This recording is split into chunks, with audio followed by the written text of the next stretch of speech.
Hello people, I hope you're doing wonderful and here we are for another session of funding. आज का session में एक बहुत ही खास चीज बतानी है आपको. जैसे कि मैं आपको कहता आ रहा हूं कि just be patient with me for first 20 days. I have to settle with you and thereafter we're going to hit it hard, right? तो just एकदम मस्ती से रहो. आज एक बहुत खास चीज आपको बताऊंगा और फिर आगे बढ़ेंगे. चलिए आ रहा हूं, फटाफट देखते हैं हम लोगों ने क्या 3 सेशन में पढ़ लिया है, राइट? हम लोगों ने शुरू कर लिया था, मिनिमम मैक्सिमम पढ़ लिया कि कितने मार्क्स का आएगा, समझा कितने टाइप्स ऑफ इशू होते हैं. हमने इससे बेहतर एक डायग्राम बनाया इशू का, पूरा हर एक बालक के दिमाग में टाइप्स ऑफ इशू दिमाग में बैठ गया होगा. फिर हमने आगे पढ़ा eligibility requirements to be complied with IPO. तो हमने पढ़ा कि कौन कौन सी एंटिटीज आईपीओ नहीं कर सकती, उसके बाद में कौन क्या क्या एलिजिबिलिटी रिक्वायरमेंट्स आईपीओ के लिए हमने पढ़ा. उसके बाद में जनरल कंडीशंस को स्किप करते हुए हम लोग पहुंच गए eligibility criteria for FPO and eligibility requirement for FPO. हमने पढ़ा कौन कौन सी एंटिटीज एफपीओ नहीं कर सकती, eligibility entities not eligible, and पढ़ा फिर हमने एलिजिबिलिटी रिक्वायरमेंट. देखो यारो, सबसे पहले बेटा जी इसको रैप अप करता हूं. Entities not eligible to make FPO, entities not eligible to make IPO. पूरा का पूरा टॉपिक सेम था, पूरा का पूरा टॉपिक सेम था. First point, second point, third point, fourth point एकदम सेम था. फर्स्ट पॉइंट के अंदर हम क्या पढ़ते हैं, हम लोग पढ़ते हैं कि कोई भी इश्यूअर, प्रमोटर, प्रमोटर ग्रुप या selling share holder which is debarred from SEBI can not go for IPO. या फिर if there is any company debarred and हमारे कंपनी का डायरेक्टर या promoter is also director and promoter in that company, is also director in that company, are you understanding? And that company is debarred, company A is debarred, उस company A का जो director promoter है वो हमारी company में भी director promoter है, तो वो कंपनी, हमारी कंपनी भी डिबार हो जाती है. सेकंड, थर्ड, अगर आपका प्रमोटर और डायरेक्टर विलफुल डिफॉल्टर है और अगर आपका प्रमोटर डायरेक्टर फ्यूजिटिव ऑफेंडर है. Issuer, promoter, director wilful defaulter है या फिर आपका प्रमोटर और डायरेक्टर फ्यूजिटिव ऑफेंडर है. ठीक है, ये लोग आईपीओ नहीं कर सकते. रुकना, 4 पॉइंट ही बढ़ा रहा हूं. मैंने क्या एफपीओ में, एफपीओ कौन नहीं कर सकते, तो हमने कहा भैया जी यही पॉइंट है कि भाई साहब जिस कंपनी का issuer, promoter, promoter group, director, selling share holder debarred है, या फिर वो सेकंड पॉइंट कंपनी वाला कि promoter director of company A is debarred, promoter director are also this the same promoter director are also promoter director in company B also can not go for an FPO. उसके बाद में बेटा जी fugitive offender and wilful defaulter. Issuer, promoter director is a wilful defaulter और promoter director is a fugitive economic offender. ये लोग नहीं कर सकते. तो आईपीओ एफपीओ में कौन कौन सी एंटिटीज आईपीओ एफपीओ नहीं कर सकती, 4 पॉइंट एकदम सेम थे. क्लियर है? एक एक्स्ट्रा पॉइंट था आईपीओ में, वो क्या था कि अगर आपका क्या आउटस्टैंडिंग है, आपकी कोई भी कन्वर्टेबल सिक्योरिटीज आउटस्टैंडिंग या फिर कोई भी right which gives entitle to any person to buy equity shares, ये जो लोग हैं ये अगर आपके आउटस्टैंडिंग है तो आप आईपीओ नहीं कर सकते. अगर आपकी कन्वर्टेबल सिक्योरिटी आउटस्टैंडिंग है या फिर आपने कोई राइट दे रखा है like a warrant which has a right to buy equity shares, अगर ऐसा कोई राइट आउटस्टैंडिंग है तो आप आईपीओ नहीं कर सकते. फिर एक्सेप्ट दिया था कि अगर आपने कोई ईसॉप एम्प्लॉइज को दे रखा है या फिर कोई ऐसा कन्वर्जन का ऑप्शन है जो कि हमारे प्रोस्पेक्टस देने के पहले कन्वर्ट ही हो जाएगा, so it is very well allowed. ये पॉइंट एफपीओ में नहीं था. Are you all with me? Is everyone very comfortable with the topic of entities not eligible to make an IPO, entities not eligible to make an FPO? Are you all 100% sorted here? Tell me. Right? Yes. Funding में मेरी आपसे अपेक्षा रहेगी कि आप बच्चों ने daily घर पे रिवीजन करते रहना है. फंडिंग में मेरी आपसे अपेक्षा रहेगी कि आप बच्चों ने डेली घर पे रिवीजन करना है, जितना जितना हम टॉपिक पढ़ रहे हैं उतना. Look, you have to understand that things will change when you are going at a professional level. Now it will not be the same like executive. हम डेली अच्छा खासा, खैर धीरे धीरे हम तो ग्रेजुअली अप मूव करेंगे, एक अच्छा खासा चंक ऑफ टॉपिक्स पढ़ेंगे जो आपको अच्छे से घर पे देखते हैं कि हाँ ये सब समझ में आ रहा है, perfectly fine. The most important part in funding is placement. समझ में आना चाहिए कौन सा टॉपिक कहां है, यहां पे कंफ्यूजन हो जाता है.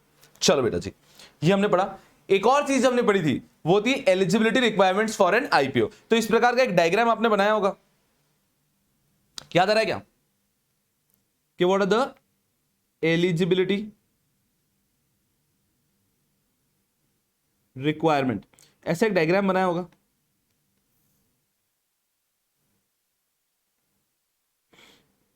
One, two, three, four for IPO, फिर FPO,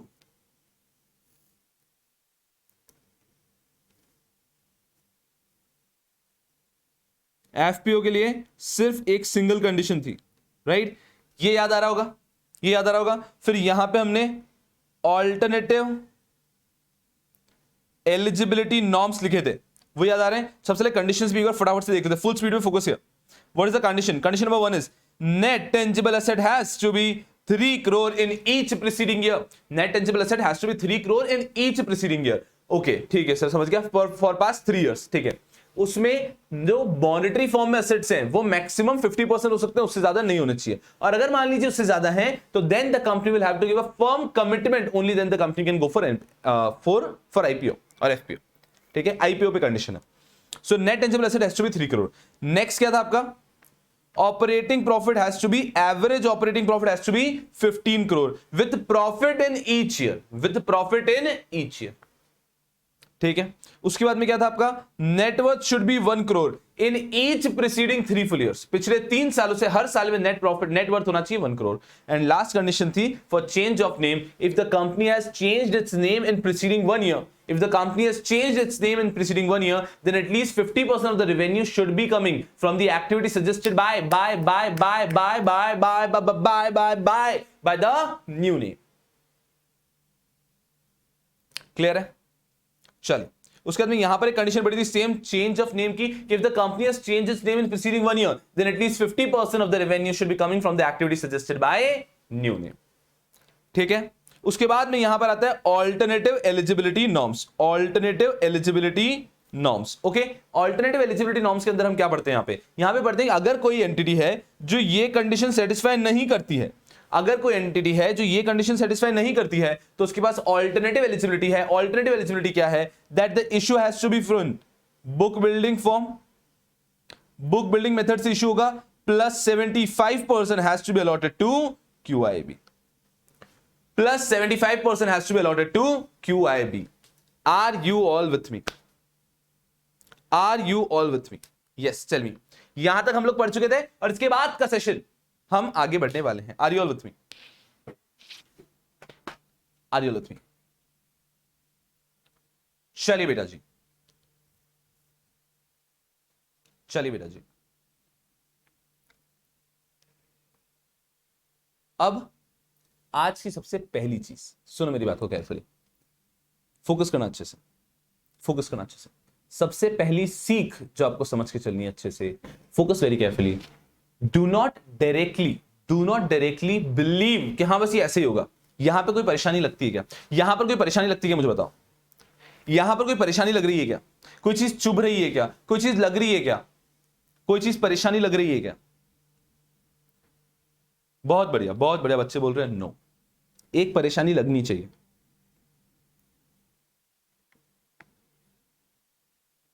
alternative eligibility book building method plus 75% to QIB। लिखिए उस चीज को आईपीओ के अंदर भी, लिखिए उस चीज को आईपीओ के अंदर भी, लिखिए उस चीज को आईपीओ के अंदर भी। सबसे पहले लिखो। मुझे एक बात बताओ, जब मैंने आपको ये बोल दिया कि आईपीओ में ये ऑल्टरनेटिव एलिजिबिलिटी नहीं है, सिर्फ एफपीओ में है, एक सेकंड के लिए ऐसा लगा ना, अरे यार नहीं ये तो आईपीओ और एफपीओ दोनों में होती है। एक सेकंड के लिए तो ऐसा लगा कि आईपीओ एफपीओ दोनों में होती है। से यस और नो? हाँ। एक सेकंड के लिए तो ऐसा लगा था दैट हाँ ये आईपीओ और एफपीओ दोनों में होती है, बट फिर हमने सोचा ठीक है ये आदमी पढ़कर आता है, पढ़ाता है तो कुछ ज्यादा ही पता होगा इसको, तो ये बोल रहा है तो मान लेते हैं, ये बोल रहा है तो मान लेते हैं। नाउ अंडरस्टैंड द फर्स्ट सीख ऑफ स्टडिंग फंडिंग। सीख 1, wherever you are not satisfied, check by yourself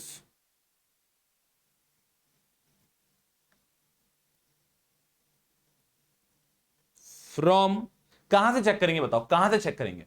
You have to understand, अब आप प्रोफेशनल के स्टूडेंट से तो आपको एक लेवल ऊपर आना पड़ेगा। इट इज नॉट एग्जीक्यूटिव कि हम लोग नहीं कुछ है बस फटाफट से हम लोग तो क्या करेंगे, हम हमारी लॉलीपॉप मुंह में डालेंगे और सर के सामने ओ चिल्लाएंगे। गधों, you are a student of professionals, check yourself from the bare act. That is the first सीख। एक चीज आपको समझनी होगी यारो, I am here to teach you something way more than the subject. देखो मैं आपको क्या कह रहा हूं, आपको फंडिंग में पूरा पढ़ा दूंगा, इसमें मुझे कोई दो राय नहीं है। मैं आपको लिख के देता हूं कि आप सब फंडिंग में एग्जाम्शन लेकर आ जाओगे अगर आपने सही तरीके से चीजें फॉलो की। मैं कोई ऐसा बहुत ऐसा आउट ऑफ द वर्ल्ड नहीं पढ़ाता हूं, एकदम नॉर्मली पढ़ाता हूं। Why everyone intends prefers to study here is simple कि मैं आपको हर एक चैप्टर का, पहला चैप्टर तो आपका पहले से पढ़ा हुआ है ना, तो मुझे आपको बहुत सारी चीजें सिखानी है, मैं सिखाता हुआ चलाऊंगा। पहला चैप्टर तो आपका मैं क्रिस्टल क्लियर कर ही दूंगा, उसके बाद से मैं कुछ नहीं, हर एक चैप्टर को मैं एक स्ट्रक्चर तरीके से डिवाइड करता हूं। आप अपने सीनियर से पूछेंगे तो कुछ ऐसा खास नहीं, एक ऑर्गेनाइज तरीके से डिवाइड करता हूं, प्रॉपर चार्ट्स बना के और ऑर्गेनाइज तरीके से पूरा चैप्टर करा के जाऊंगा, that you will understand that this is the way you should study. But आज एक चीज आपको समझनी होगी फॉर प्रोफेशनल्स, ये एग्जीक्यूटिव में कभी नहीं बोलूंगा, मैं एग्जीक्यूटिव में कभी नहीं बोलूंगा। हर वो टॉपिक जो मैंने आपको पढ़ाया और आपको यू आर नॉट सेटिस्फाइड कि नहीं यार ये प्रोविजन से मैं सेटिस्फाइड नहीं हूं, ऐसा क्या होगा? क्या बिल्कुल होगा, बिल्कुल होगा। With every provision you are not satisfied, it is the responsibility of you not to tell me that you are not satisfied, not to tell me that you are not satisfied। मुझे बोल के कुछ नहीं होगा, you have to check it from the bare act wherever you are not satisfied with the provision। बिल्कुल ऐसा होगा, बिल्कुल ऐसा होगा। और बहुत बार ऐसा होगा that you are not satisfied with the provision, but आप bare act में रीड करेंगे और आपको वही प्रोविजन मिल जाएगा। You are not satisfied with the provision, but आप बेर एक्ट में देखेंगे और आपको वही प्रोविजन, आप बेर एक्ट में देखोगे यार ये तो ऐसा ही है, आप सेटिस्फाइड नहीं हो सकता है ना, हो सकता है कि कुछ लॉस से आप सेटिस्फाइड नहीं हो, but do not take anything as it is कि हाँ ये आया ना ऐसा कैसा। क्यों ये मैं कह रहा हूं समझना, आप बच्चों को ऐसा लगता है ना कि आप सीएस प्रोफेशनल तक आ गए तो आपका इंटरप्रिटेशन बहुत भारी है। आप बच्चों को ऐसा लगता है ना, मैं आपको कह रहा हूं कि आपका इंटरप्रिटेशन शून्य पे है, आप बच्चों का इंटरप्रिटेशन शून्य पे है, क्योंकि आप बच्चों ने एक सही एक ओरिएंटेशन नहीं पढ़ा है। इफ यू, अगर हम लोग एमसीएस पढ़ चुके तो एमसीएस में मैं उस बैच को और जल्दी खत्म कर सकता था, लेकिन हर केस को मैं पहले आपको पढ़ने का मौका देता था कि इस केस को आप खुद से पढ़ो एंड देयर आफ्टर मैं पढ़ाऊंगा केस को आपको, right, so that you will understand कि आपका जो इंटरप्रिटेशन आप डेवलप कर रहे थे वो सही था या नहीं था। मैं ये आपसे अपेक्षा नहीं रखता कि आपका हर एक इंटरप्रिटेशन सही होगा। अगर आपका हर एक इंटरप्रिटेशन सही होता तो बेटा जी आप ये नहीं बैठे होते ना। इंटरप्रिटेशन गलत जरूर होगा, बट ये आपको समझ में आना चाहिए कि हमारा इंटरप्रिटेशन यहां पे ऐसा गलत हुआ था and this was the correct interpretation. Are you understanding my point? Trust me, this is the last 1 year of your life, this is the last 1 year of your life where you can make mistakes without embarrassing yourself. आप mistakes कर सकते हो और इसमें कोई embarrassment की बात नहीं है, बिकॉज आज भी आप क्या हो, स्टूडेंट हो। इस 1 साल के बाद हर एक मिस्टेक आपको बहुत महंगी पड़ेगी। When you're committing a mistake in the office, when you're committing a mistake in your practical practice, you're committing a mistake everywhere, it is going to be very expensive. So just have a clear mindset। पहली सीख क्या देना चाहता हूं, हर वो चीज जो आपको डिस्कंफर्टिंग लगे कि यार इसमें परेशानी लग रही, सेम एमसीएस के लिए भी जाता है। And I am telling you, आपको you don't have to tell me कि सर नहीं ये तो मजा नहीं आया, नहीं, you don't have to tell me, this is the provision, मैं पढ़ा रहा हूं ना, right, this is the provision, but you have to check by yourself कि यार ये प्रोविजन में मजा नहीं आ रहा था, ओके ओके ओके ओके ये प्रोविजन ऐसा है, और नहीं ये तो सर ने ऐसा बोला बट ऐसा है ही नहीं, मैं बताऊंगा, या फिर अरे ओके इसके पीछे ये हिस्ट्री थी। So then you will be able to interpret things and I am telling you यार कि you have to broaden your mindset. अगर आप आज भी एग्जीक्यूटिव के माइंडसेट से पढ़ोगे ना कि हाँ बैठ जाते हैं और हाँ ठीक है और एग्जाम लिख के आ जाएंगे, no, it is not going to function. This is the last stage. After this stage, you are going to be a professional. After this stage, you are going to be a professional. So एक skeptic mind रखो, हर एक चीज को question करो खुद के लिए. And at this stage, you have all the resources at your disposal. आपके पास सब कुछ है, बेर एक्ट है, इंटरनेट है, यूट्यूब, आपके सब कुछ है, तो हर एक चीज पे आप चाहो उतना रिसर्च कर सकते हो, क्लियर है? सो मैं तो एक टीचर तो फिर भी कैसा है, I will be struggling with syllabus completion कि हाँ यार सिलेबस बच्चों का कंप्लीट करना है टाइम के ऊपर। भाई साहब मौका मिल जाए ना मुझे कॉलेज में पढ़ाने का, I have taught in college, ILS में मैं पढ़ाया करता था ना, तो मैं आपको बता रहा हूँ ना वहाँ पे एक अलग मजा आता था। आईएलएस में I used to teach evening में जो कॉर्पोरेट लॉ का डिप्लोमा होता था, मजा 2 घंटे का सेशन होता था और कोई सिलेबस कंप्लीशन का प्रेशर ही नहीं है। एक टॉपिक उठाया ना, उस टॉपिक पे 2 घंटे डिस्कशन ही कर लिए। अरे तू बोल, तेरे को क्या पता है, तू बोल। I am telling you, one day I was trying to tell them something about insider trading. एक बच्ची क्लास में थी जिसके पिताजी रिलायंस में काम करते थे जब धीरूभाई अंबानी साहब की मृत्यु हुई थी, तो उसने उन 2 घंटे में तो अपनी स्टोरी बताई कि पापा ने बताया था कि उस टाइम पे क्या हुआ था actually. So what I am trying to tell you is कि you should have that open mindset, but you need to keep a balance, and I am there to keep a balance, that I will ensure that your studies are going in the right direction from exam point of view. I will ensure कि exam point of view से आपकी studies एकदम right direction में जा रही है, and आप मेरे साथ पढ़ने के साथ में कोशिश करो कि हर एक चीज जो आपको चैलेंजिंग लग रही है उसको आप खुद से एक्सप्लोर करो, क्लियर है? इंडिपेंडेंटली एक्सप्लोर करो, क्लियर है? क्यों बेटा जी, जब तक आप वो नहीं करेंगे ना, आप बस उस बॉक्स के अंदर ही पढ़ते रह जाएंगे, आप उस बॉक्स के अंदर ही पढ़ते रह जाएंगे। क्लियर है? Are you understanding? और ये बेटा जी आपको खुद से फिगर आउट करने में 2 मिनट लगते हैं। That is the difference. हम देखते हैं ना कभी कभी कि क्यों कुछ बच्चे ऐसे हैं यार कि उनका भी तो सीएसयू है and those are earning insanely, those are well respected, these people are getting opportunities everywhere, and why a few people are struggling? Because अगर आप अपने आप को सिर्फ ऐसा ब्लैक एंड व्हाइट रखोगे ना कि ये पढ़ना है, ये एग्जाम में आएगा, लिख के आ जाऊंगा, लिख के आ जाऊंगी, तो काम नहीं चलेगा। Now it is not enough, you have to keep an open mindset. Are we understanding? मैं जो बोल रहा हूँ बात समझ में आई है क्या? So in the entire batch, of course ऐसा मत करना कि मैं कोई प्रोविजन ऐसा उल्टा पढ़ा के छोड़ दूंगा, ऐसा कभी नहीं करूंगा। मैं अगर कोई चीज आपको चेक कर रहा हूं तो I of course explain you the correct thing, कोई प्रॉब्लम नहीं है, बट मैं आपसे अपेक्षा करूंगा कि अगर आपको कोई चीज डिस्कंफर्टिंग लग रही है तो आप खुद से रिसर्च कर रहे हैं। एक और चीज, ये जीडीपीडी आपके लिए खास, ऐसा मत करना कि ऐसी कोई चीज आपको डिस्कंफर्टिंग लग रही है तो आपने 500 व्हाट्सएप्स मुझे भेज दिए। Don't do that, don't do that. Research by yourself, that is the entire intention ना, कि it is not about spoon feeding, you to research by yourself. आप लाइफ में आगे जब प्रैक्टिस करोगे तो मैं आपके साथ होऊंगा क्या? नहीं होऊंगा ना। मैं आपको अभी भी बोल रहा हूं एग्जाम पॉइंट ऑफ व्यू से मेरी रिस्पांसिबिलिटी जो मैं एंड कंप्लीट करेगा, बट साथ में you will have to understand certain bitter truths of life. कोई हाथ पे नहीं, कोई भी प्रोविजन आपको ऐसा लगता है ना डिससैटिस्फाइंग है, उस पर रिसर्च करो, उस पर थोड़ी सी रिसर्च करो, right? Exam point of view तो मैं फोड़ देगा, बट हाँ थोड़ा सा रिसर्च ओरिएंटेड मैटर को आपको पता करने में कितना, मैं आपको बताऊं, आपको आईसीडीआर का बैरैक्ट ओपन करना होता। ये देखो आईसीएसआई का बैरैक्ट, सेबी की वेबसाइट पे इसका बैरैक्ट मिलता, आईसीडीआर का eligibility requirement for an IPO offer. इसको आप पढ़ते हैं, इसमें आपको क्या देखो क्या पढ़ना है, ये देखो सेकंड, एकदम क्लियरली लिखा है ना, 1 मिनट में मिल जाता कि नहीं? Just read this eligibility requirement for an IPO, 1 minute में मिल जाता कि नहीं? And then you would have had an open mindset. क्या कभी भी अगर कहीं फंसते तो अपन बैरैक्ट पे जाते हैं। बैरैक्ट ऐसा कोई बहुत डिफिकल्ट नहीं होता है समझना, हम समझ सकते हैं। Are you understanding? See just give it a read.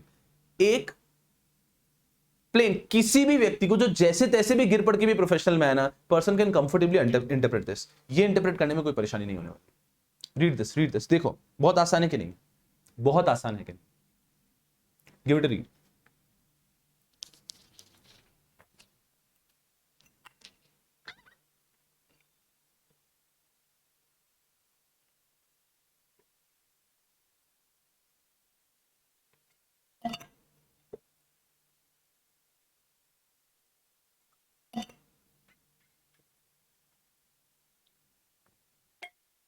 Very straightforward, right? So this is something I'll expect from you. When you see ना, मतलब जो पिछले अटेम्प्ट का रिजल्ट आया था ना, तो it was a mind boggling result, है ना? और मैंने कुछ क्लास में एक्सपेरिमेंट्स किए थे, मैं हमेशा एक्सपेरिमेंट्स करता हूँ कुछ ना कुछ, तो मैंने कुछ क्लास में एक्सपेरिमेंट्स किए थे। So they have proved sincerely very fruitful, because you will have to go unorthodox थोड़ा सा। आपने बच्चे, मतलब मैं अभी भी कह रहा हूँ ना, ये जो एक गलत चीज क्या है ना, क्या बच्चों का क्या मानसिकता हो गया है कि बस इस टीचर पे, और मतलब ये आपके सीनियर्स ने भी गलत बात बोली, मतलब आप समझ रहे हो। एक बहुत बड़ी पैरिटी बताता हूं। बुद्धा वंस सेड, समझने की कोशिश करना, Buddha once said, do not do anything merely because I am asking you to do so.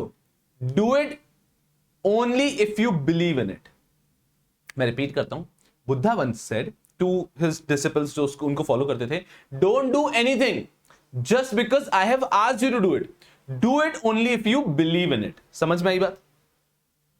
समझ में आई ना बात? बुद्धा asked उनके जो फॉलोअर्स थे कि do not do anything merely because I am asking you to do this. Do it only if you believe in it. Your mind is correctly following it. Clear है? The entire crowd, all the disciplines understood it, started following it because Buddha said it.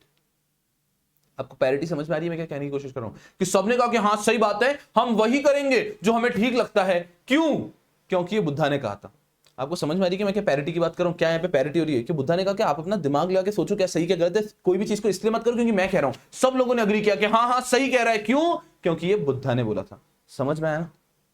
So understand very carefully. So your seniors also are at times give a very wrong message. What they say is सुनो ना, बस class join कर लो सब हो जाएगा। आप बच्चे अगर यहाँ पर हो तो आपके सीनियर्स ने बोला होगा ना 100%, अरे नहीं अरे तुम बस आंखें बंद करके क्लास ज्वाइन कर लो, आंखें बंद करके तुम बस ये कर लो मॉड्यूल 3 कर लो। Someone might have said it ना। So understand what I've tried in the last few batches, last batches very specially, is that what I've tried is I have given them a free hand.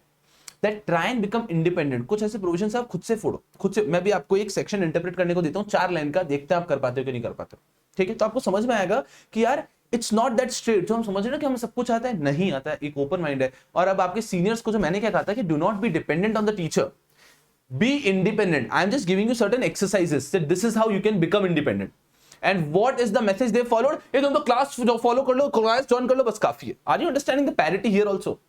That the intention was that a student has to become independent, right? And उन्होंने कहा अरे independent सीखना है ना, तुम class join कर लो. Are you understanding the parity? So what I'm trying to tell you is just कि आपको एक समरी बताता हूं. सीख क्या है यहां से सीख इतनी सी बेटा जी, that हर एक चीज जो आप पढ़ रहे हो है ना, उसको क्वेश्चन करो. अब मेरी बात सुनो. अब यहाँ पे मान लो 1000 बच्चे भी होंगे अपने, अगर आप सब ऐसे के मुझे व्हाट्सएप फेंकोगे मेरे ऊपर, सो इट विल बी अ, मतलब मैं क्या सोचूंगा, रहने दो ना, अगली बार से सीधा प्रोविजन पढ़ा दूंगा. So don't do that. मैं आपको क्या कह रहा हूँ, हर प्रोविजन जो मैं अगर उल्टा पढ़ाऊंगा, ऐसा ये नहीं कि मैं हर दूसरे दिन ऐसा करता हूँ, राइट? तो उसका मैं करेक्ट चीज बताऊंगा नेक्स्ट डे इमीडिएटली बिगिनिंग में. तो ऐसा आपको चिंता करने की जरूरत नहीं है. बट हर प्रोविजन जो आपको चुभता है, हर एक बच्चे को अलग अलग प्रोविजन चुभेगा ना, आपको लगता है you are not satisfied, research over that provision. Bare act पढ़ो, बैराक से आपके लिए बहुत डिफिकल्ट नहीं होगा. ठीक है, चलिए.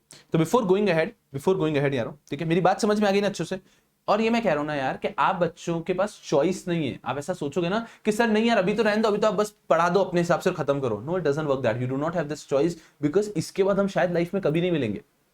आफ्टर योर प्रोफेशनल्स बैच हो सकता है हम लाइफ में कभी नहीं मिलेंगे. तो मुझे जो जो चीजें आपको अंदर इम्बाइब करनी है वो सब मुझे इसी बैच से इम्बाइब करनी है. मेरे पास इसके बाद में कोई मौका नहीं है. वो नहीं होता, हाउ डू एक्सप्लेन इट. रुको, आप में से कुछ बच्चे समझेंगे. आप में से कितने बच्चे हैं जो कि अपने होम टाउन से बाहर है?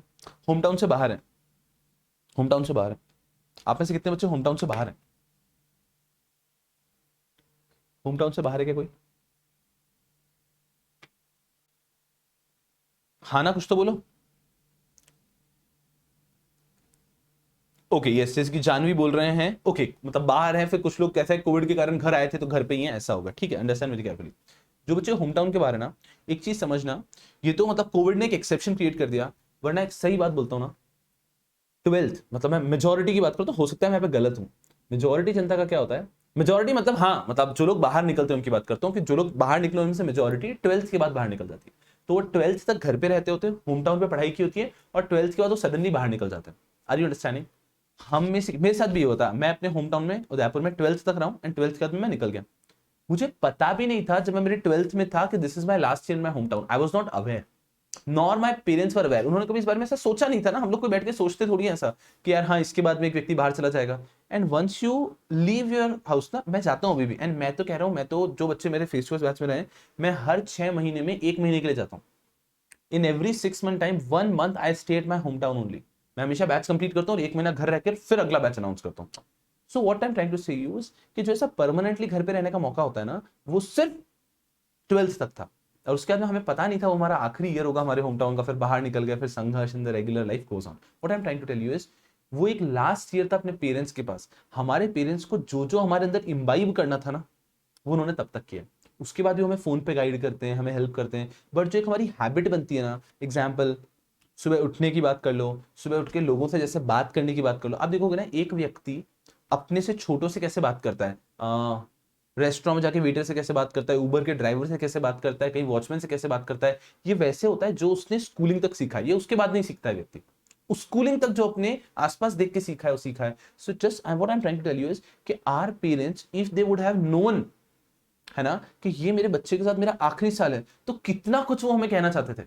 कितना कुछ कि नहीं यार ये सब चीजें बच्चे को सिखानी. बट नहीं, कुछ चीजें कैसे हैं हम लोग खुद गिर पड़ के सीखते हैं. And I will tell you another thing, मैं हर एक व्यक्ति को सजेस्ट करता हूं कि अपनी स्टूडेंट लाइफ में बाहर रहने की कोशिश करो 1-2 साल मिनिमम.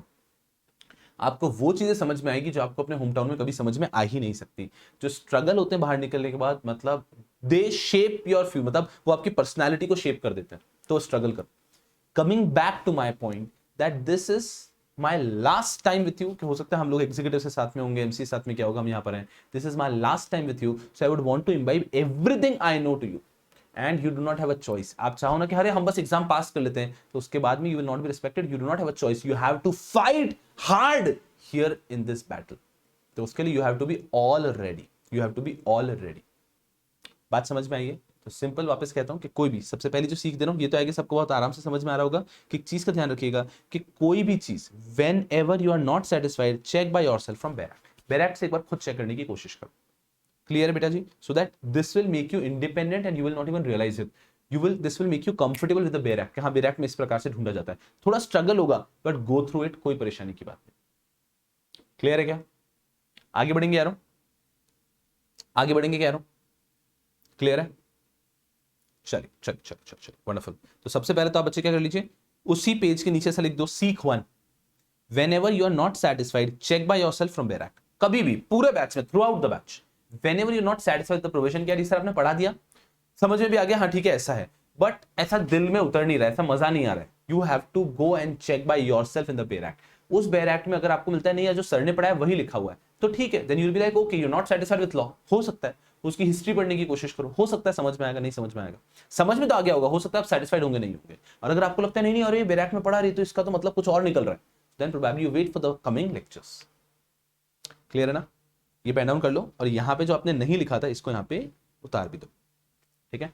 एक और सीख आज दूंगा और फिर लेक्चर स्टार्ट करेंगे, 2 सीख देना है, और which I believe you people have to mandatorily chip in your life.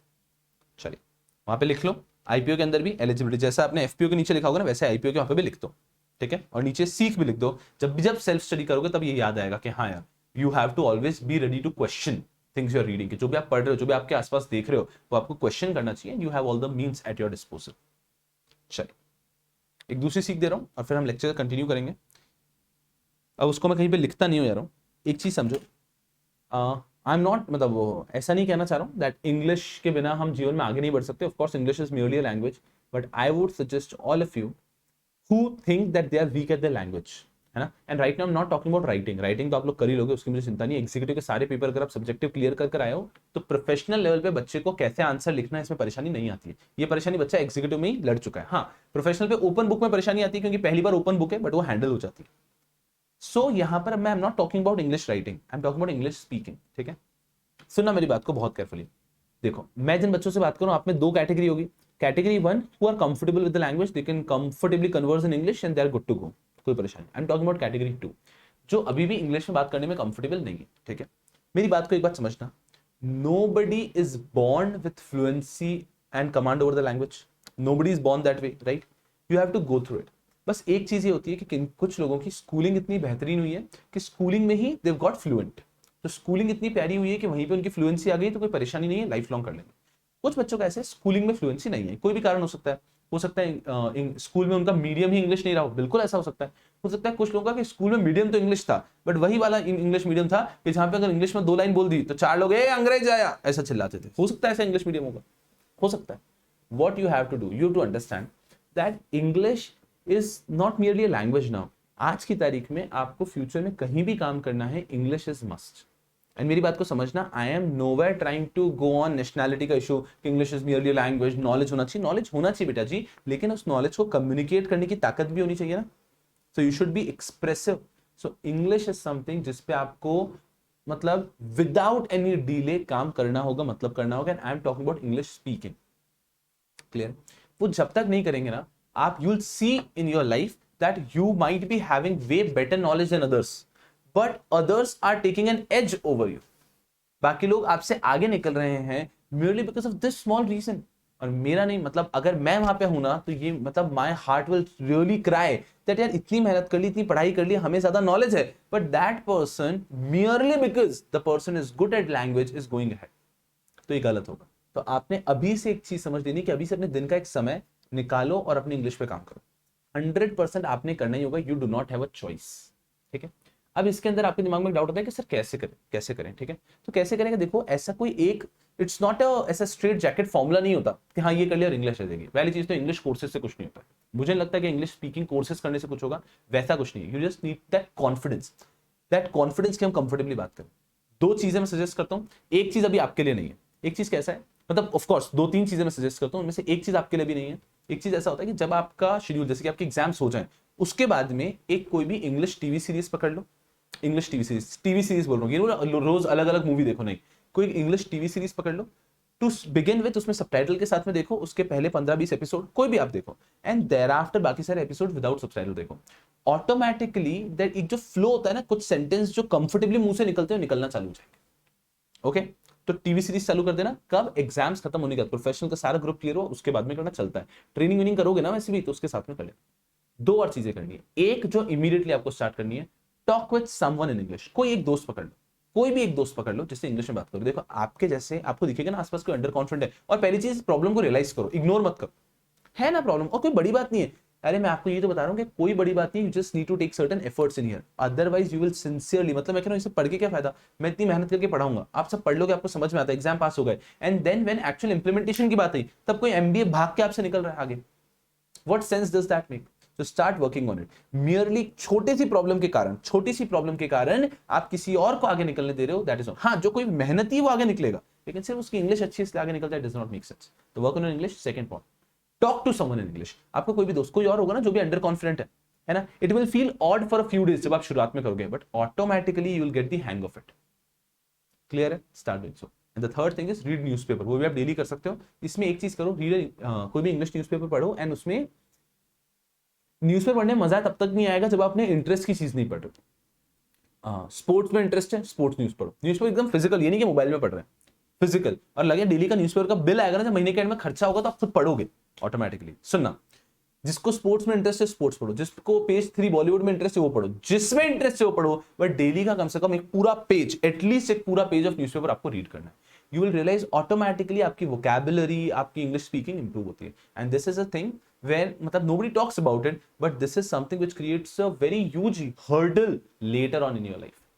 तो अगर आप कैटेगरी ए में बिलोंग करते हैं, that your language is anyways fluent, कोई परेशानी ही नहीं है सर एकदम मस्ती में सर बोलते हैं तो रुकते हैं, एकदम फूली बरसते हैं, बहुत अच्छी बात है। जिनको लगता है कि कुछ प्रॉब्लम है, उस पर एक्ट करना चालू करिए। क्लियर है क्या बेटा जी? बात समझ में आई?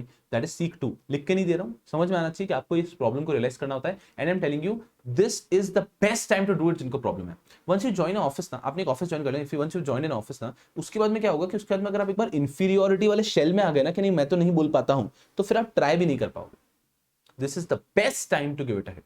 हाँ, आप में से कुछ बच्चों के ऑफिस चालू हो गए होंगे तो वो भी ट्राई कर लो, कोई बात नहीं, बट जिनके चालू नहीं हो तो ये तो भाई उसके पहले ही प्रिपेयर होकर जाओ, ताकि वहां पे you can have a fresh beginning. Clear है? तो ये कुछ चीज है जिस पे काम करो, and it will really sincerely help you. चलो ठीक है, ये हो गया। चलिए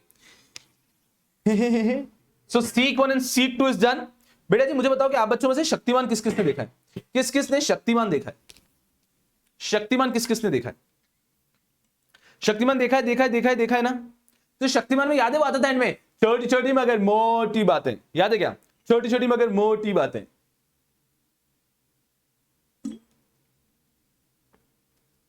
देखा है? तो मुझे लगता है कि शक्तिमान के जो प्रोड्यूसर्स होंगे ना, प्रोड्यूसर डायरेक्टर या हमारा खुद मुकेश खन्ना, वो एक दिन ऐसे बैठा होगा और उसको एकदम से अपनी जिम्मेदारी रियलाइज हुई होगी कि यार मैं लोगों को पता नहीं क्या दिखाता हूं कि मैं बड़ा हो जाता हूं, मैं छोटा हो जाता हूं, गीता विश्वास में ऐसे ऐसे ऐसे करके बातें कर रहे हैं हम लोग, ये क्या चल रहा है? Are you understanding? उसने कहा नहीं यार कुछ तो अच्छा सिखाना होगा, तो उन्होंने एंड में ये छोटी छोटी बड़ी मोटी बातें चालू कर दी। तो आप समझो यही है इन लेक्चर्स की छोटी छोटी मगर मोटी बातें। मैं आपको एकदम फ्रैंकली कह रहा हूं, if you attended all the lectures and you simply follow what I am guiding, then you will comfortably sail through the examination. Professionals में एग्जाम क्लियर करना आसान होता है, अगर आप अच्छे से पढ़ते हो तो फोड़ दोगे, और आपके सीनियर आपको बोला है यार, तभी आप यहां पे बैठे और 100% फोड़ दोगे with a rank if you follow it correctly, कोई उसमें डाउट नहीं है मुझको। लेकिन there are certain other things जो कि मुझे लगता है कि इस मुकाम पे अगर आपने चालू कर दी ना, इस मुकाम पे अगर आपने उसको अडेप्ट कर लिया ना, तो एग्जाम पासिंग और स्कोरिंग की संभावना तो बढ़ती है, 100% बढ़ती है, बट साथ में you will be a way better professional, which is here is the last stage where you can learn these things. चलो, नहीं नहीं नहीं पढ़ाने में, अरे पढ़ाना नहीं, पढ़ाना तो छोड़ दिया मैंने, पढ़ाना बेटा जी छोड़ दिया, रिटायरमेंट ले लिया है, ठीक है। अब एक लास्ट चीज, हाँ हाँ पढ़ा दूंगा बाद में, कोई लोड नहीं है मुझको। आपको एक सेक्शन दो इंटरप्रेट करने का, 4 लाइन का, करोगे इंटरप्रेट? आपका इंटरप्रिटेशन तो अच्छा है ना, है ना? तो एक सेक्शन देता हूं, ठीक है। चलो, कौन सा आपको सबसे आसान, एक एक्ट लेता हूं। सेबी एक्ट तो पढ़ा है ना बचपन में, सेबी एक्ट 1992 तो आप सबने पढ़ा है ना बचपन में, सेबी एक्ट 1992 बचपन में पढ़ कर आया हूं, है ना? उसका एक सेक्शन देता हूं, इंटरप्रेट करो 4 लाइन का, ठीक है। 4 लाइन का एक सेक्शन देता हूं सेबी एक्ट का, इंटरप्रेट करो। श्योर।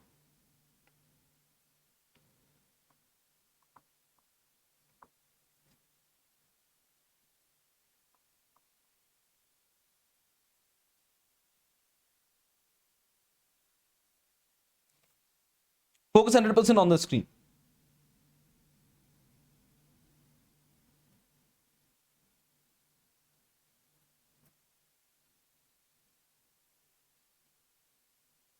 Sure. एकदम शांति से इंटरप्रेट करना। देखते हैं यारों क्या होता है, देखते हैं यारों क्या होता है। बस मेरा इंटरनेट अलाउ तो कर दे। ए इंटरनेट, ए इंटरनेट,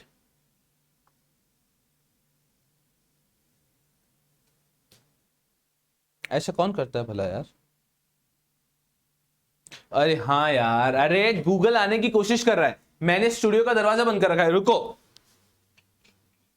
देखो स्टूडियो का दरवाजा खोलूंगा मैं और बस ये गूगल एंटर होने वाला है। देखो देखना भी, देखना ये, देखो देखो देखो देखो देखो देखो देखो देखो देखो देखो, आया आया आया, राजा आके घुस गया एकदम। अरे अरे अरे अरे अरे अरे, देखो देखो देखो देखो देखो देखो, आजा आजा आजा आजा आजा आजा। वाईफाई और एसी में अलग ही लड़ाई चल रही है। एसी बोलता है दरवाजा बंद, वाईफाई बोलता है दरवाजा चालू, हम क्या करें? देखो ये भागता भागता है, गूगल आके घुस गया लैपटॉप में। रुको रुको रुको रुको रुको रुको, 1 मिनट रुक जाओ, 1 मिनट रुक जाओ।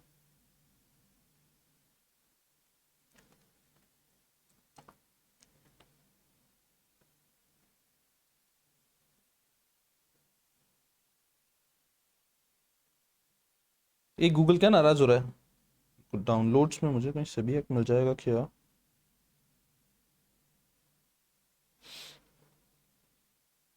ICDR नहीं, सभी एक्ट,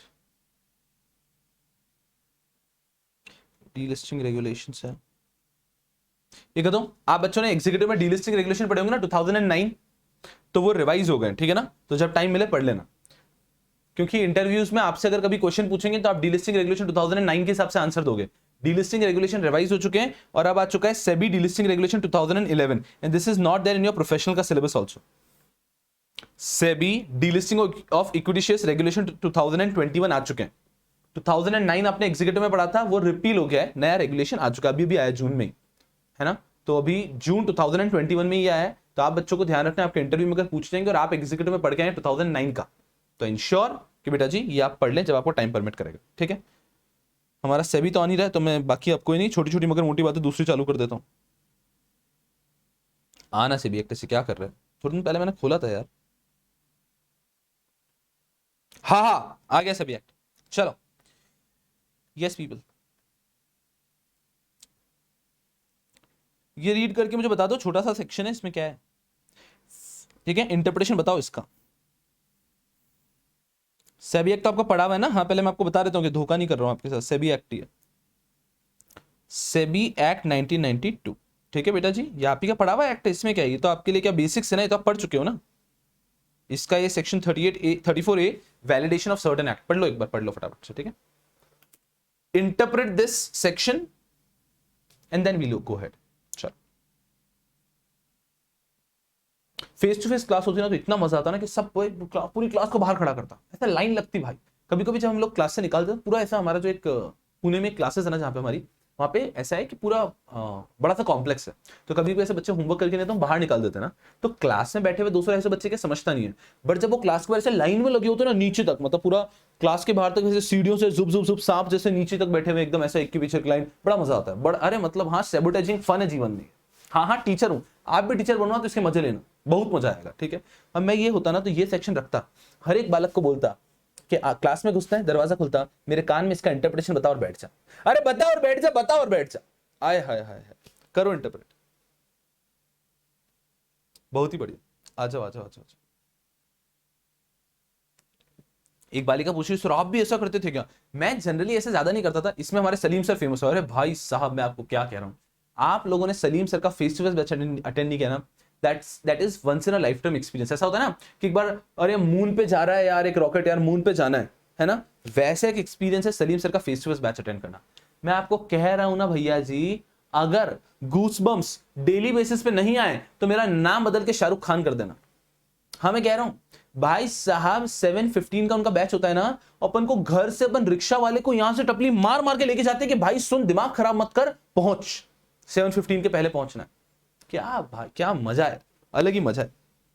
तो that's a once in lifetime experience. ऐसा ये आप बच्चे में से जो ऑनलाइन पढ़े ना, अच्छा है, दैट्स ग्रेट, बट उनका फेस टू फेस बैच का तो आप, अरे उसकी फील आ हा हा हा हा, क्या मजा आता है, क्या मजा आता है। मतलब मुझे इतना मजा क्यों आता है, मेरा लेक्चर होता था, हमारा कैसा शेड्यूल रहता है जनरली, मॉर्निंग बैच या तो मैं लेता हूं सलीम सर लेते हैं नॉर्मली, या तो मैं लेता हूं सलीम सर लेते हैं। तो एग्जीक्यूटिव में सलीम सर मॉर्निंग लेते हैं, प्रोफेशनल में मॉर्निंग मैं लेता हूं, ऐसा जनरली हम लोग ऐसा कुछ रखते हैं। तो 7:15 पे सलीम सर का लेक्चर होता है, वो 8:45 तक लेंगे, ठीक है। 9 बजे मैं एंटर करता हूं, और मैं एंटर करता हूं कि ये बच्चे एकदम मस्ती से, क्लास में सब भरे हुए बच्चे, थैले जैसे, इतने सारे थैले बैठे हुए हैं, है ना, और सब ऐसे ऐसा मतलब ऐसे करके बैठे रहते। पूरा सलीम सर का लेक्चर में आप हिल भी नहीं सकते। मतलब मैं आपको क्या कह रहा हूँ, स्टूडेंट को अगर सच में सलीम सर के लेक्चर में if the student wants to pee also ना, तो स्टूडेंट सोचता है कि भाई कोई बात नहीं यार, देख लेंगे, कंट्रोल जो होगा देखा जाएगा, बैठे रहते हैं, ऐसे पूछने जाऊंगा पता नहीं आदमी क्या बोलेगा। सुनना मेरी बात को। तो उस माहौल के बच्चे, और फिर मैं 9 बजे घुसता हूँ और ये बच्चे एकदम ऐसा सटीक, ऐसे डिसिप्लिन बैठे हुए, मेरे को इतनी खुशी होती है कि ऐसे ही बैठे ना स्टैच्यू। मैं आया हूँ फटाफट, मैं 1.5-2 घंटा पढ़ा के चला जाता हूँ। आपको समझ में आ रहा है एकदम मतलब मेरे को वो जो है ना, ए शांत बैठो बात सुनो मेरी, ये सब करने की जरूरत ही नहीं पड़ती। मेरा सिक्योरिटीज लॉ का बैच रहता था दिन में 2:30-3 बजे, तब भाई एग्जीक्यूटिव के बच्चे पागल हो जाते हैं। आपको समझ में आता है कि सुबह सुबह लोग उठे ऐसा, उसके बाद में उनको एकदम अच्छे से आए, खाना वाना मिला है, उसके बाद में लेक्चर पढ़ाई वढ़ाई कर रहे हैं, ठीक है, शाम तक हो जाते हैं पागल जैसे, एकदम उनको कुछ समझ में नहीं आ रहा क्या चल रहा है ना। और उस टाइम पे मैं सिक्योर भाई, मैं कह रहा हूँ 10 मिनट तक मुझे पढ़ा, शांत हो जाओ, शांत हो जाओ, बैठो सब लोग बैठो यहाँ पे, शांत हो जाओ, 5-10 मिनट उसमें लगता है। सो भाई क्या किस्मत है सुबह सलीम सर का लेक्चर। मैं चाहता हूँ सलीम सर जो है ना कुछ पढ़ाए, जिससे मतलब हर एक मेरे बैच के पहले 15 मिनट सलीम सर पढ़ाने चाहिए। हाय हाय हाय। चलो छोड़ो, अब मैं आपको छोड़ देता हूँ इस संघर्ष के साथ। जो बच्चे अभी भी संघर्ष कर रहे थे, give it a try, give it a try, give it a try. ईमानदारी से ट्राई करो, ईमानदारी से ट्राई करो, बड़ा मजा आएगा, ठीक है। आपका तो इंटरप्रिटेशन अच्छा है ना, मैं चला जाता हूँ ना, मैं बोलता रहता हूँ, है ना। एंड एक और बात बताता हूँ यार, जब मतलब we are discussing about it, life में discipline has its own importance. Of course we like to break rules, we like to do things outside the box, we like to do everything, but discipline जो है ना वो life में कुछ angle पे बहुत जरूरी होता है। इफ वी हैव डिसिप्लिन ना, then sky is the limit for us. करना होता है, दिन रात मेहनत करना, कुछ अच्छा करना है, बट कुछ एंगल पे लाइफ में डिसिप्लिन बहुत जरूरी होता है, उसकी इंपॉर्टेंस है। और वो बेस्ट चीज, the best person to learn that is from Salim sir. मतलब ये चीज उनसे सीख सकते हैं।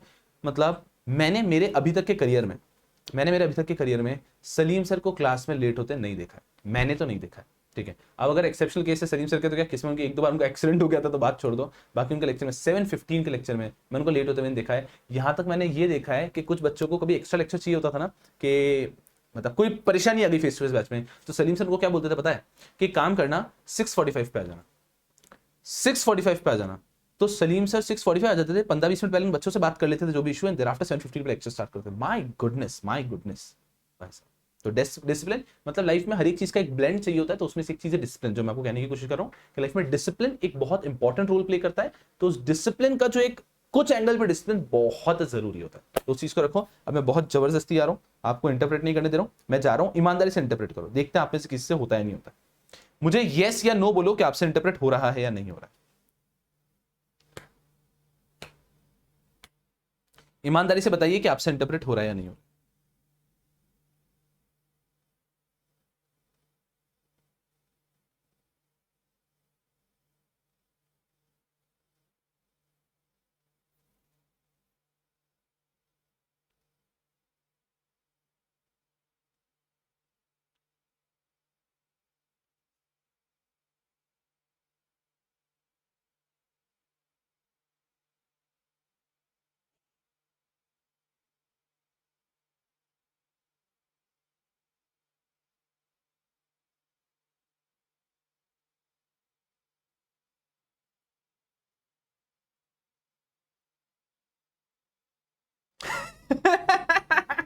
क्या हो गया यार, झाग आ गए?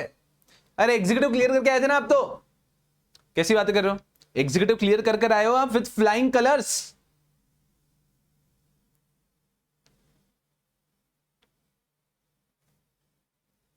एक छोटे से प्रोविजन में झाग आ गए आपको। बच्चे बोल रहे हैं सर आप कुछ बोलो मत और हमें पढ़ने दो, ऑडियो ऑफ कर देंगे आपका।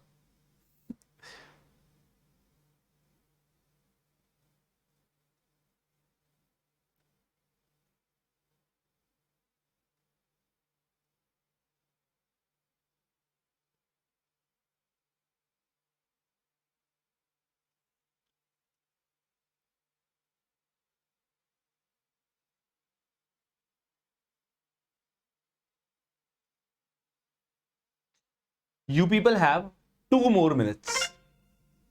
You people have 2 more minutes.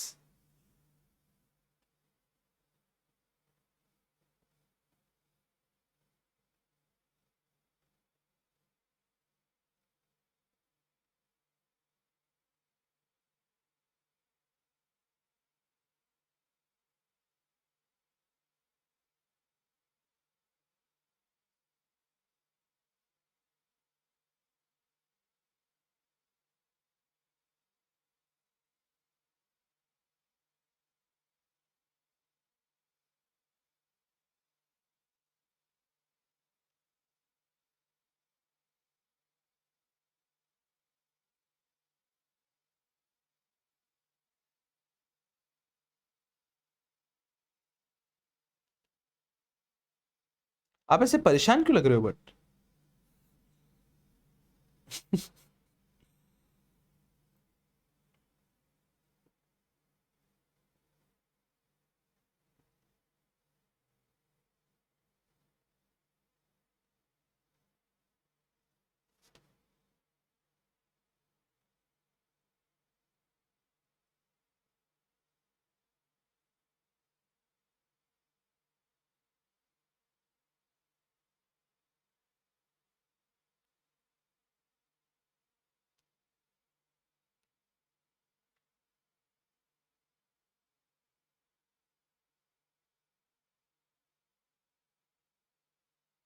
चलिए,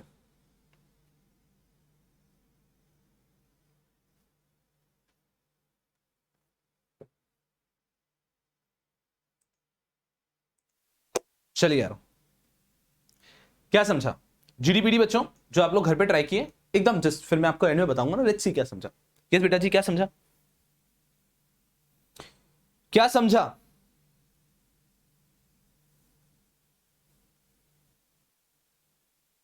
कोई भी व्यक्ति जो क्रक्स बताना, चार तो लाइन थी।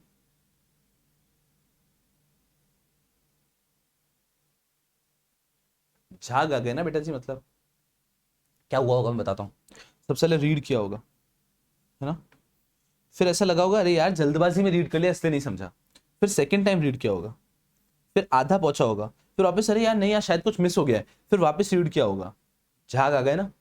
So you have to sit with a very open mindset and understand this thing first, that there is hell lot of things in your subject that yet you are required to study।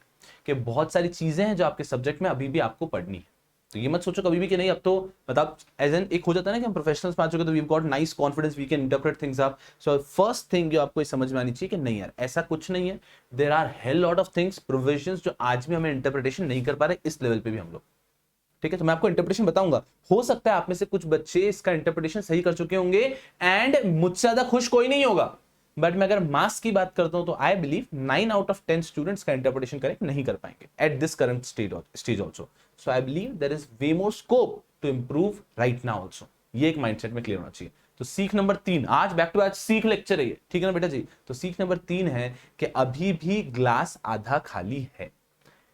Tell yourself there is way more scope yet to read and to interpret things। भविष्य interpretation का देखो रटा हुआ जो भी होता है ना, वो कुछ काम नहीं आने वाला फ्यूचर में। फ्यूचर में आपके सामने केस आएगा और आपके सामने लॉ होगा और आपको इंटरप्रेट करना होगा। So interpretation is the most important skill that you need to have. Interpretation is the most important skill that you need to have. चलो अब आ जाओ, अब मैं आपको समझाने की कोशिश करता हूं कि क्या है। ऐसा था यारों कि सेबी एक्ट आ गया 1992 में। बैकग्राउंड के साथ समझाऊंगा तो आपको समझ में आएगा अच्छे से। सेबी एक्ट आ गया 1992 में, ठीक है। उसके बाद में सेबी पिक्चर में आ गया और सेबी स्टार्टेड फंक्शनिंग, सेबी ने फंक्शनिंग चालू कर दी, ठीक है। उसके बाद में क्या हुआ कि सेबी को जब भी जरूरत पड़ती थी ना, सेबी इंडिया के, जैसे कि इंडिया में सेबी है ना, securities exchange board of India is what, regulator in India. इसी तरह से अलग अलग कंट्रीज के अलग अलग रेगुलेटर होते हैं। तो मान लो यहां पे कोई और कंट्री भी है, उसका भी एक रेगुलेटर है, एसईसी। फॉर एग्जाम्पल यूएस में, यूनाइटेड स्टेट्स के अंदर जो सिक्योरिटीज मार्केट रेगुलेटर है उसका नाम है एसईसी। तो इंडिया में सेबी है, वैसे यूएस में एसईसी है, ठीक है। तो सेबी एक्ट में सेबी आ गया था, फिर उसको कभी भी कोई भी इंफॉर्मेशन चाहिए होती थी ना, तो वो एसईसी से इंफॉर्मेशन ले भी लेता था और एसईसी को इंफॉर्मेशन दे भी देता था। सेबी को अगर कोई भी इंफॉर्मेशन चाहिए होती थी कभी, तो वो एसईसी से इंफॉर्मेशन, मतलब दूसरी कंट्रीज, एग्जांपल ले रहा हूं एसईसी, दूसरी कंट्रीज के सिक्योरिटीज मार्केट रेगुलेटर से इंफॉर्मेशन ले भी लेता था और जब भी उनको वो मांगते थे तो इंफॉर्मेशन दे भी देता था, ठीक है। ये सेबी करता था, ठीक है। उसके बाद में सेबी एक्ट 1992 में अमेंडमेंट आया, इसके अंदर अमेंडमेंट आया, सुनना। उसके पहले सेबी इंफॉर्मेशन का देना लेना कर रहा है, फिर अमेंडमेंट आया और अमेंडमेंट में आया कि सेबी इंडिया के बाहर किसी भी सिक्योरिटीज रेगुलेटर से इंफॉर्मेशन ले भी सकता है और इंफॉर्मेशन दे भी सकता है। आपको समझ में आया क्या हुआ कि पहले से वो प्रैक्टिस में था, सेबी वो ऑलरेडी कर रहा था, लेकिन वो लॉ में कहीं लिखा हुआ नहीं था अप्रोप्रिएटली, क्लियरली।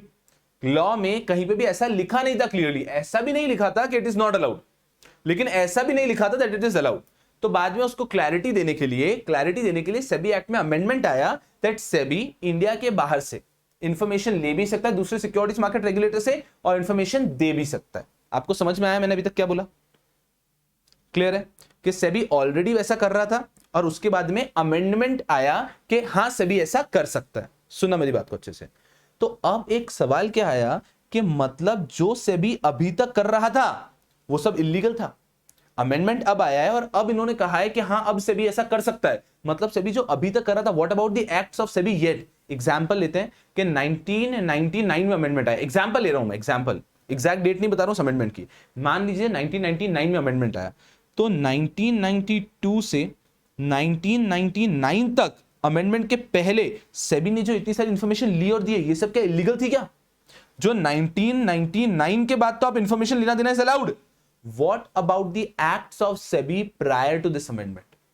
क्या वो सारी चीजों को इलीगल कर देंगे क्या? हम वो सेबी ने पूरा गलत किया उस पर पेनल्टी ठोकेंगे क्या? इस कारण से ये 34A लाया गया, इस कारण से 34A लाया गया। इसने क्या बोला?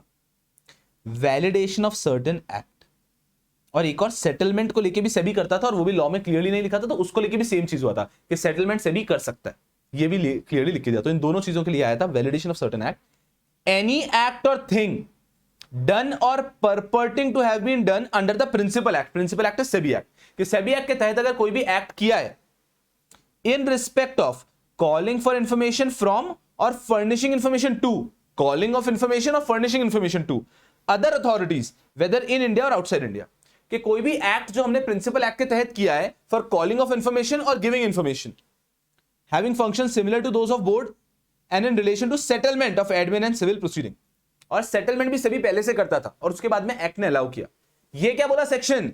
सुनना ध्यान से, अब मेन चीज आ रही है, shall be for all purposes be deemed to be valid and effective, कि जो भी सेबी ने अभी तक किया इस अमेंडमेंट के पहले भी, they will be all valid and effective as if the amendments made to the principal act. ये जो 1999 में अमेंडमेंट आया ना, मैंने एग्जांपल ईयर लिया 1999 में जो अमेंडमेंट आया ना, has been in force at all material time। तो 34A क्या बोलता है कि जो पहले के सभी के एक्ट से वो सभी वैलिड और इफेक्टिव माने जाएंगे, इस प्रकार से कि ये अमेंडमेंट्स हमेशा से प्रिंसिपल एक्ट का पार्ट थे। Are you understand? ये सेक्शन सिर्फ लाया गया था कि सेबी के पुराने एक्ट्स को भी वैलिडेट करने के लिए, तभी तो इसका नाम क्या है? Validation of certain acts. Now are you able to understand? Validation of certain act, now are you able to understand? Clear है बेटा जी? तो मेरा क्या कहना है, ये बात तो दिल पे हाथ रख के मानते हो ना कि इंटरप्रिटेशन के लिए एफर्ट्स देने पड़ेंगे, और एफर्ट्स दोगे तो समझ में आ जाएगा, एफर्ट्स दोगे तो समझ में आ जाएगा। एंड इसी चीज में एक प्रोफेशनल की कीमत है, एक प्रोफेशनल की जो इंपॉर्टेंस है ना, वो यहीं पे आने वाली है, यहीं पे आने वाली है। When in future client will come to you, there will be some issues, legal issues, तो वहां पे your interpretation skills, research skills will be required. So सीख 3 हो गई आज की, that always sit with the open mindset. Do not think हाँ ये तो पता है, never think ये तो पता है, sit with a very open mindset in the lecture. Are we clear? Are we clear? सब लोग 100% क्लियर है क्या? Yes people. आज के लेक्चर का नाम चेंज कर दूं क्या? नाम चेंज करके लिख दूं आज के लेक्चर का सीख लेक्चर? गधो।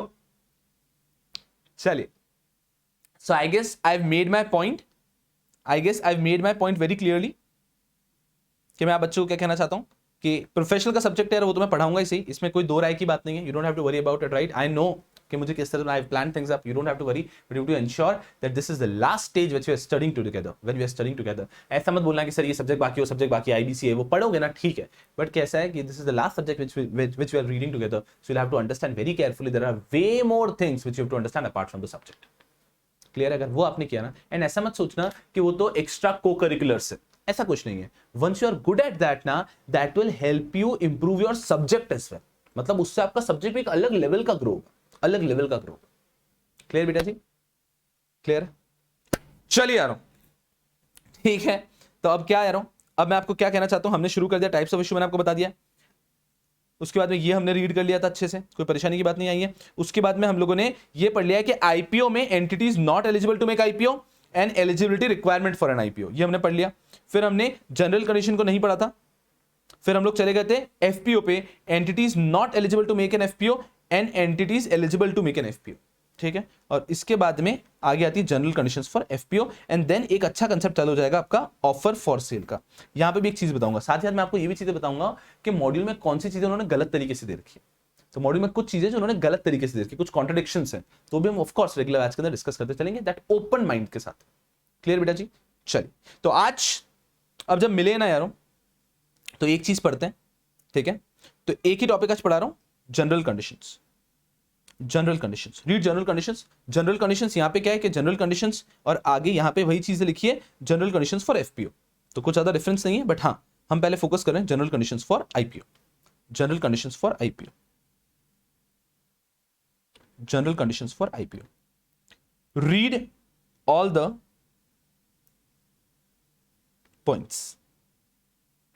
इसके अंदर जो ई पॉइंट है ना, that is a super wonderful point. अगर आप बच्चे मेरे साथ में एग्जीक्यूटिव में पढ़े थे तो आपको शायद याद होगा, और अगर आप नहीं पढ़े थे तो यहां पे मजा आएगा।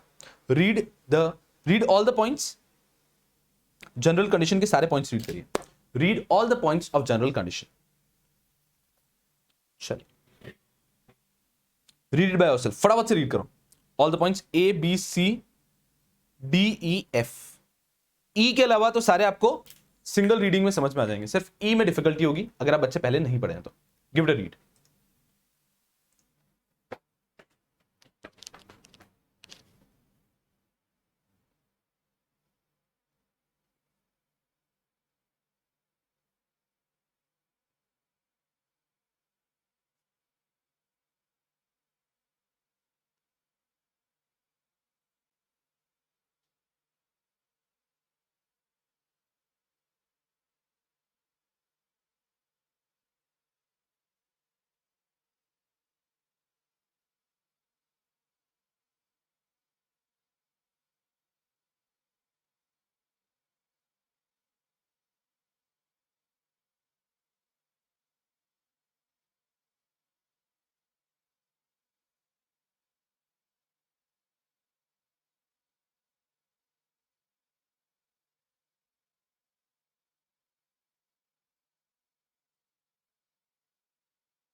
चलिए, यस पीपल, चलो जनरल कंडीशंस पढ़ रहे हैं फॉर आईपीओ। Very easy.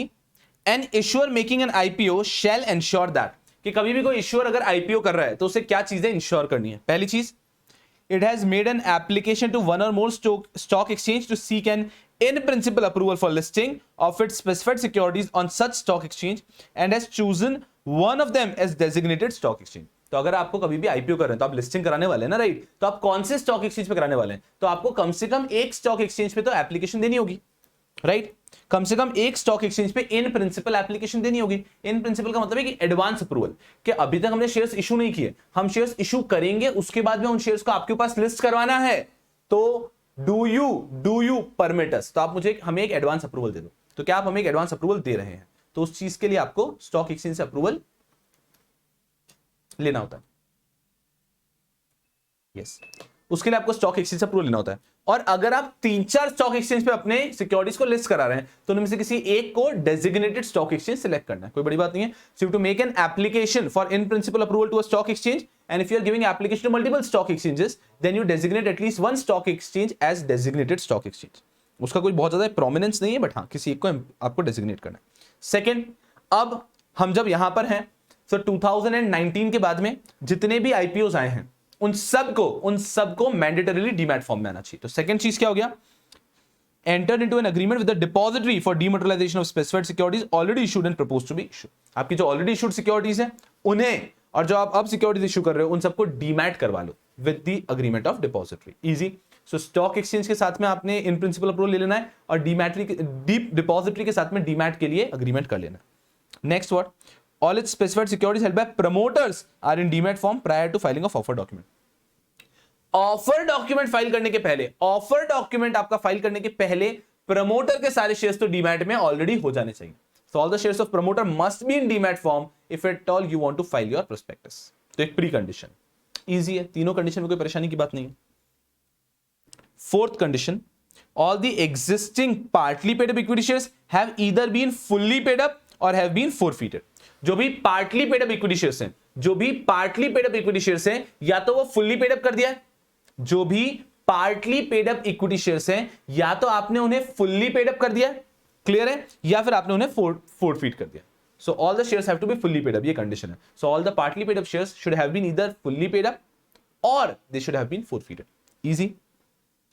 अब यहां तक तो बात आसान, यहां तक तो मुझे नहीं लगता कि क्लास में बैठे हुए एक भी बालक को 1% भी प्रॉब्लम आई होगी। प्रॉब्लम की बात आती है ई में, और एफ भी इजी है, बट हाँ ई और एफ में। तो पहले 4 पॉइंट्स को अच्छे से कर लेते हैं, कोई परेशानी की बात नहीं। First point is that if at all a company wants to intends to go for IPO, the company has to make an application, company has to make an application for in principle approval from stock exchange and designate one stock exchange, at least one stock exchange as designated stock exchange. Done, easy, कोई परेशानी की बात नहीं। They have to enter into an agreement with depository, right, they have to enter into an agreement with depository for dematerialisation of all the securities. Third, all the shares held by promoter should be in demat form prior to filing of a document. ठीक है। And fourth and the last condition is what? All the partly paid up shares should be either fully paid up, should be either fully paid up or forfeited. यहां तक कोई परेशानी की बात नहीं आती। अब बात करता हूं मैं E पे। E point. E point is a wonderful point. Understand? It has made firm arrangements of finance through verifiable means. It has made firm arrangement of finance through verifiable means towards 75% of the stated means of finance for a specific project proposed to be funded from the issue proceeds. सुनना मैं क्या कह रहा हूं sir, ये तो झागर है, सुनना मेरी बात को, कि 75% of the finance should be already said through verifiable means. रुकना, excluding the amount to be raised through the proposed public issue or through existing identifiable internal accruals.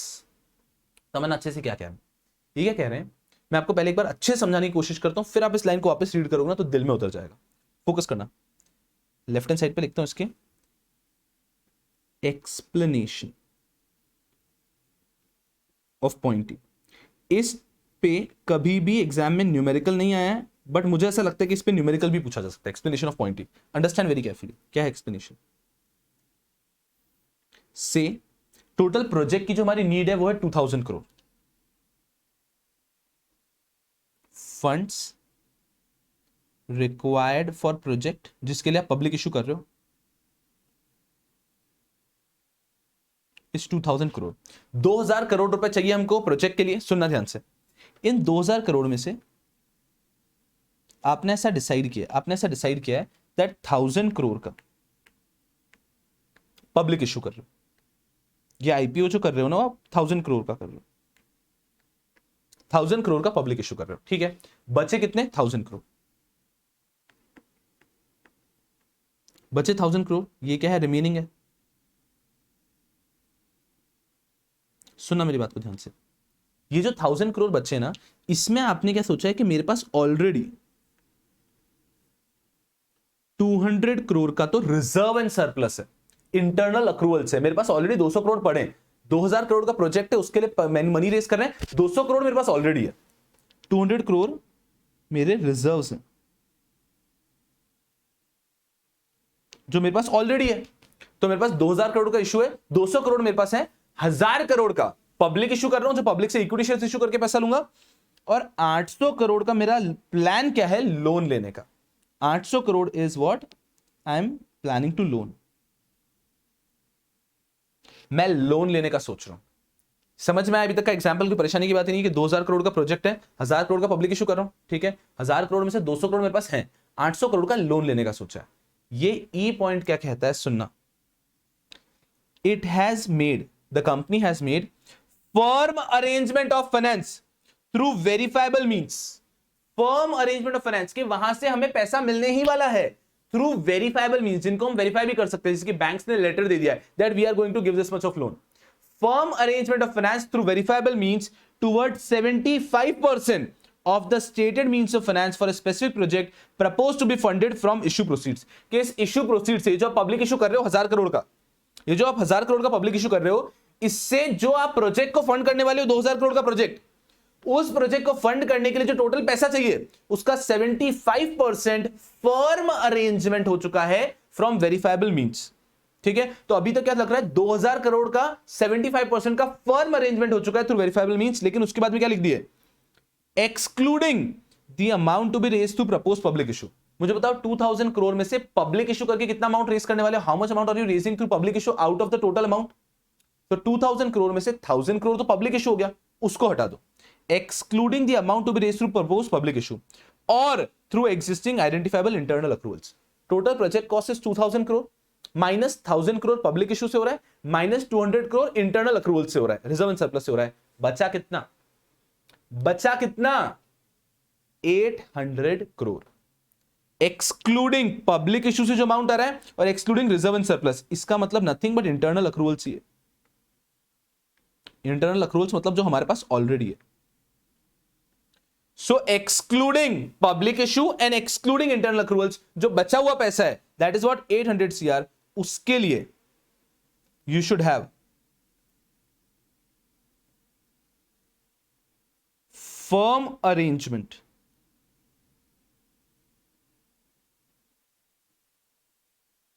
of finance through verifiable means.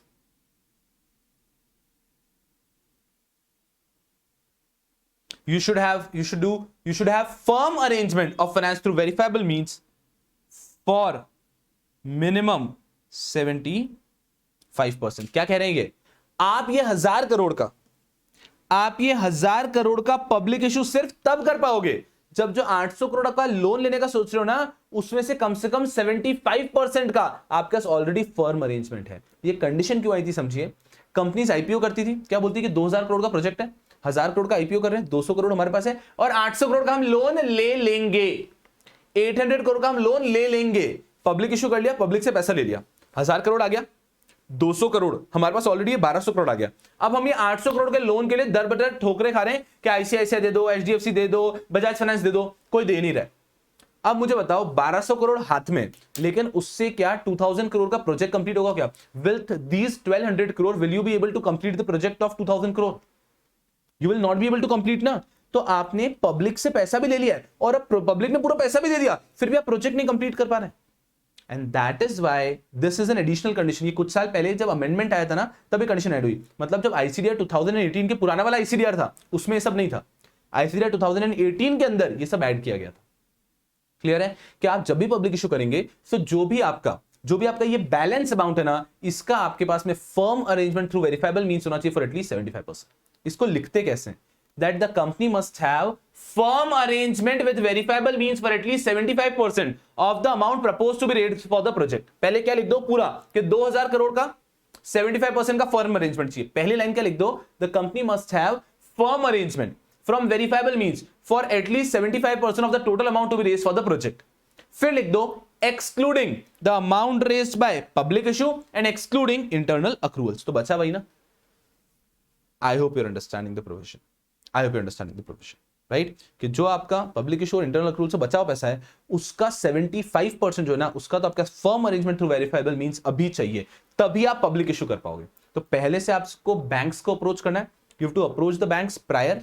Bank के पास जाओ, पहले से उनसे letter ले लो कि हाँ loan will be disbursed to you. Loan नहीं लेना है अभी, अमाउंट नहीं चाहिए, बट उनका लेटर आना चाहिए कि 100% लोन मिलना है.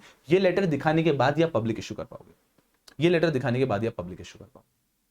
So the firm arrangement through verifiable means of finance should be arranged for at least 75% of the total amount of the project, excluding public issue and excluding the internal accruals. I hope you understand it. Clear बेटा जी? That is explanation of point. ये अब मैं आपको लिखने के लिए मैं समय दूंगा, but last point wrap up कर देते हैं. F point, it's easy.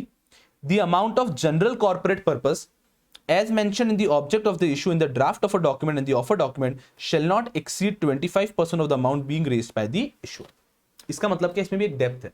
जब भी आप पब्लिक इशू करते हैं तो आपको अपने ऑफर डॉक्यूमेंट में, सुनना carefully, whenever a company is going for public issue, company has to give in its offer document details कि पैसे को हम कैसे यूज करने वाले। तो आपको प्रॉपर बाइफर्केशन देना होता है कि 1000 करोड़ हम रेस कर रहे हैं, इसमें से 200 करोड़ हमें मार्केटिंग में लगेंगे, 500 करोड़ की हमें फैक्ट्री लेनी है, इसका ये ऑपरेशनल खर्चा है, वर्किंग कैपिटल है, सब पूरा आपको बाइफर्केशन देना है। थोड़े से पैसे का आप ऐसा कह सकते हो ये हम जनरल पर्पस के लिए ले रहे हैं। आपको समझ में आ रहा है? 1000 करोड़ का इशू करो तो 100 करोड़ 50 करोड़ ऐसा लिख सकते हो कि जनरल कॉर्पोरेट पर्पस। क्या लिख सकते हो? जनरल कॉर्पोरेट पर्पस, जहां पे आपको पूरा डिटेल देने की जरूरत नहीं है, you to just write general corporate purpose.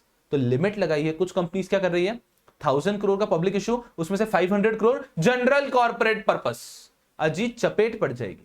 तो कह रहे हैं कि जनरल कॉर्पोरेट पर्पस के नाम पे आप कुछ लिमिटेड पैसा ही ले सकते हो, आप इतना ज्यादा नहीं। तो उन्होंने लिमिट लगा दी कि ऑफर डॉक्यूमेंट में जनरल कॉर्पोरेट पर्पस की हेडिंग देके मैक्सिमम कितना पैसा रख सकते हो, 25% of the amount being raised.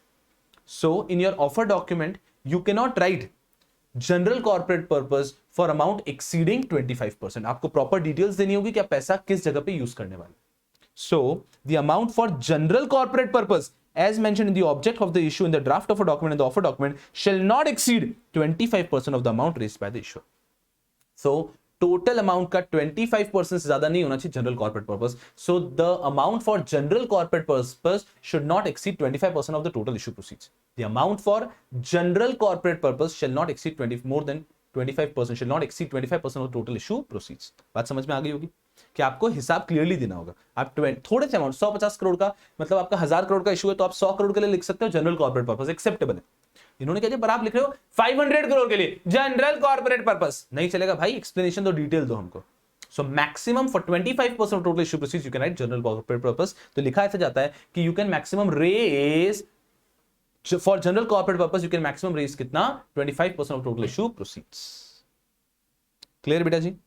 So these are 5 points with the name of general condition. तो समझो आप बच्चों ने आईपीओ के लिए 3 चीजें पढ़ ली। Entities not eligible to go for IPO, eligibility conditions for IPO and general conditions for IPO। तो IPO के लिए 3 चीजें पढ़ी है। Entities not eligible to go for IPO 5 point पढ़े, उसके बाद में eligibilities for IPO 4 पॉइंट्स पढ़े, ऑल्टरनेटिव भी है यहाँ पे फिर 5th में, और उसके बाद में लास्ट चीज पढ़ी जनरल कंडीशंस फॉर IPO, यहाँ पे 5 पॉइंट पढ़े। ठीक है, और जनरल कंडीशंस फॉर FPO में भी 2 चीजें तो पढ़ ली ना, entities not eligible for FPO, 1 point हटा दो, सेम है। Entities not eligibility requirement for FPO, एक ही पॉइंट है वहां पे, चेंज इन नेम का। और जनरल कंडीशंस फॉर FPO में देखो क्या लिखा है, an application is made for listing of specified securities for one or more stock exchange और डेजिग्नेटेड चूज कर लिया। डिपॉजिटरी से डीमैट की बात कर लो, प्रमोटर की होल्डिंग डीमैट फॉर्म में होनी चाहिए, सारे शेयर्स फुल्ली पेड अप होने चाहिए, 75% वाली बात, एंड लास्ट 25% वाली बात, as it is copy paste for FPO as well, as it is copy paste for FPO as well. So what have we done up till now? हम लोगों ने क्या पढ़ लिया है? हम लोगों ने सिर्फ इस चैप्टर को शुरू किया, एक टाइप्स ऑफ इशू का कंसेप्ट समझा, एंड thereafter IPO और FPO के बारे में हम 3 चीजें पढ़ चुके हैं। IPO के बारे में 3 चीजें, entities not eligible to go for IPO, eligibility requirement for IPO, and third is general conditions for IPO। IPO में पता है क्या है, सब में 5 पॉइंट ही हो रहे हैं प्रैक्टिकली। देखो, पहला entities not eligible for IPO, हाँ 5 पॉइंट है। Eligibility requirement for IPO sir 4 है, बट एक वहां पे आप ऐसे याद करो ना कि ऑल्टरनेटिव एलिजिबिलिटी भी तो है, 5th। और फिर जनरल कंडीशंस फॉर IPO, यहां पे भी 5 पॉइंट है। फिर FPO पे आता हूं तो entities not eligible for FPO 4 point, eligibility requirement for FPO 1 he point, +1 कर दो, 1+1, क्योंकि यहां पे भी ऑल्टरनेटिव एलिजिबिलिटी आती है। और last general conditions for FPO 5 points, as it is copy paste. Are you all with me? Tell me, are you all with me? Clear बेटा जी? So I hope you're able to understand that how you need to shape your studies. So the lecture mein we have concentrated the substantial part of your lecture towards how you need to shape your study, but trust me, it is going to be beneficial. आप चलते रहो बस मेरे साथ, आपको धीरे धीरे समझ में आएगा कि इसकी प्रोमिनेंस क्या है। ठीक है बेटा जी? चलो, तो आपसे बस ये अपेक्षा करता हूं, अभी इसे पेन डाउन कर लो। एक्सप्लेनेशन ऑफ पॉइंट ई कहां पे? जहां पे पॉइंट ई लिखा हुआ है ना नोट्स में, उसके एक्जैक्टली लेफ्ट हैंड साइड पे explanation of point E. Okay, and this is what we have done, and that will be all for today's session. Okay, so I'll see you people tomorrow for the next session, right? And that'll be all for today. Thank you so much people for your nice patience, and I hope आप लोग अच्छे से बात को समझे जो मैं आज कहने की कोशिश कर रहा था। एंड बाकी तो सेम है यारो, खूब पढ़ो एंड खूब आगे बढ़ो। Bye bye. Just pen it down and that'll be all for today's session. Thank you.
ओहो, आवाज चली गई थी, क्या बात है यारों। चलो यारों, तो कुछ नहीं, मैंने आपका बहुत बहुत आभार व्यक्त किया इस लेक्चर को प्यार से अटेंड करने के लिए, and I will see you people tomorrow, ऐसे बोला। Okay, thank you so much people, and GDPD, ये जो 4-5 गधे यहाँ पे बैठे हैं इनको थैंक यू बोलो, ये नहीं होते तो मैं आखिरी की बात आपको नहीं बोल पाता। चलो गधों, you prove to be helpful every single day. Thank you so much, bye bye, bye bye people, GDPD, सायोनारा, I will see you people tomorrow. खूब खूब पढ़ो एंड खूब खूब आगे बढ़ो, बाय बाय।